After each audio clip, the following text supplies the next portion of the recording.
Hi friends, చూడండి baby పప్పి. చాలా health problem వచ్చింది దీనికి. ఆల్రెడీ మాకు ఇక్కడ 2 కుక్కలు, ఇదొకటి ఇదొకటి ఈ 2 పిల్లల్ని పెట్టి మొత్తం 12 పిల్లల్ని పెట్టాయి. 14 పెడితే 2 చనిపోయాయి. స్టార్టింగే 12 ఉంటే ఇవే ఇక్కడే వీటి పెద్ద కుక్కల్ని మేమే చూస్తాము. ఇవి పిల్లల్ని కూడా ఇంకెక్కడే తీసుకొచ్చాయి. మొత్తం హౌస్ ఇవన్నీ పెట్టా అరేంజ్ చేసే ఈ రూమ్ అంతా వీటికే. అయితే పాపం వీటి హెల్త్ ప్రాబ్లమ్స్ వచ్చాయి.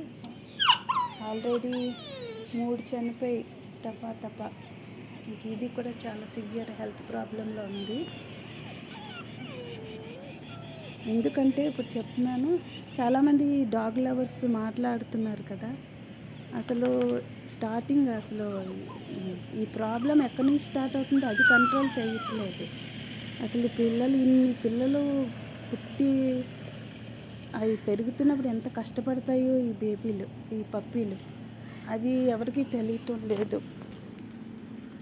ఈ కుక్కలు కూడా ప్రెగ్నెంట్ అప్పటి నుంచి ఎంత కష్టపడతాయో పిల్లల్ని ప్రెగ్నెంట్ నుంచి పిల్లల్ని కన్న దగ్గర నుంచి వాటిని పెంచటం, అవి పాలు వదిలే వరకు ఎంత కష్టపడతాయి ఈ కుక్కలు. అందుకే అసలు వీటికి పిల్లలు ఇన్ని పుట్టకుండా ఆపరేషన్ చేయించాలి కుక్కలకి. నెక్స్ట్ వ్యాక్సినేషన్ వేయాలి, అప్పుడే బాగుంటుంది. ఇది ఎంత సఫర్ అవుతుంది ఈ పప్పి. ఇప్పుడు కుక్కల్ని కుక్కల్ని ఏం చేయకూడదు అంటారు. ఏం చేయకూడదు, అది తప్పు, పాపం కూడా. కానీ అలాంటప్పుడు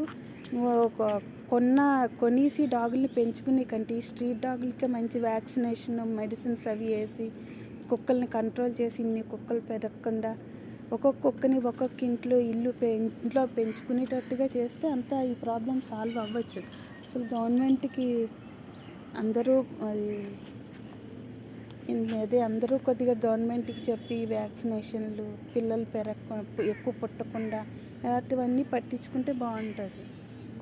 పాపం వీటిని చూస్తే ఎంత బాధగా ఉంది. నాకైతే వీటిని మంచి షెల్టర్ ఇచ్చాం, ఫుడ్ పెడతాం, కానీ మిగిలిన మెడిసిన్స్ అవి వేయడానికి ఇక్కడ డాక్టర్సే ఉండరు. మాకు ఇక్కడ అంత ఫెసిలిటీసే లేవు. ఇది మెయిన్ ప్రాబ్లము. ఇది వదిలేసి డాగ్స్ పెంచిన వాళ్ళ మీద గొడవ, లేకపోతే ఈ డాగ్స్ పెంచుతున్న వాళ్ళు డాగ్స్ అంటే ఇష్టం లేని వాళ్ళ మీద గొడవ, వాళ్ళ మీద వీళ్ళ మీద గొడవ కాకుండా మెయిన్ ఈ ప్రాబ్లమే సాల్వ్ చేయాలి. Thank you friends.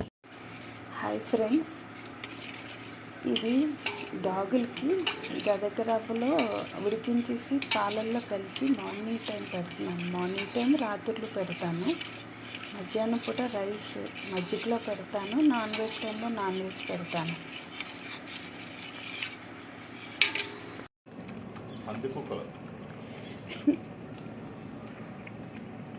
ఇప్పుడు 5 ఉన్నాయి, మిగిలినవన్నీ ఇప్పుడు 6 ఉన్నాయి. ఈ తల్లి ఇక్కడ ఒకటి ఉంది, ఇంకో తల్లి అక్కడ ఉందో. మార్నింగ్ ఈ పడిపోకపోతే అసలు మనల్ని పని చేసుకొనివ్వవు.